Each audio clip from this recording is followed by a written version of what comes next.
Everyone, this is doctor Sravanthi, obstetrician and gynaecologist. ఇవాళ మనం discuss చేసుకోబోయే టాపిక్ పీసీఓడి రావడానికి కారణాలు ఏంటి.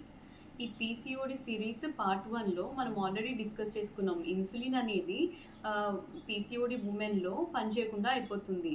ఇది పనిచేయకుండా అయిపోవడానికి రీజన్స్ ఏంటంటే లో ఇన్ఫ్లమేషన్ అనేది. ఈ ఇన్ఫ్లమేషన్ రావడానికి కారణాలు ఏంటి? మనము తినే ఫుడ్లో కెమికల్స్ కలవడం ఒకటి. సెకండ్ వచ్చేసి అల్యూమినియం ఫాయిల్ అనేది ఫుడ్ పైన కవర్ చేస్తుంది, అదొకటి. థర్డ్ వచ్చేసి మనం ప్లాస్టిక్స్ ఎక్కువగా వాడుతున్నాము, దాని ద్వారా కూడా పీసీఓడి వస్తుంది.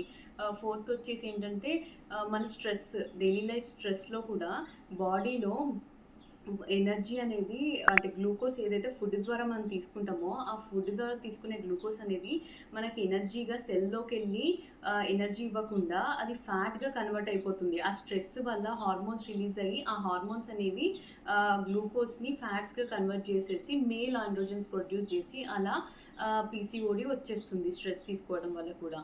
అలానే రూమ్ ఫ్రెష్నెస్ వల్ల, ఫ్లోర్ క్లీన్ చేసే దాంట్లో యూజ్ చేసే లిక్విడ్స్ వల్ల, ఇలా టాల్కమ్ పౌడర్ వల్ల, ఇట్లాంటి కారణాల వల్ల మనకి పీసీఓడి కామన్గా వచ్చేసింది ఈ మధ్యకాలంలో. లేదంటే మన అమ్మమ్మ వాళ్ళకి ఇలాంటివి ఏం లేవు.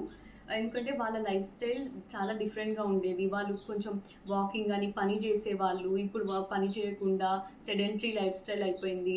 వాళ్ళకి ఇంత స్ట్రెస్ ఉండేది కాదు.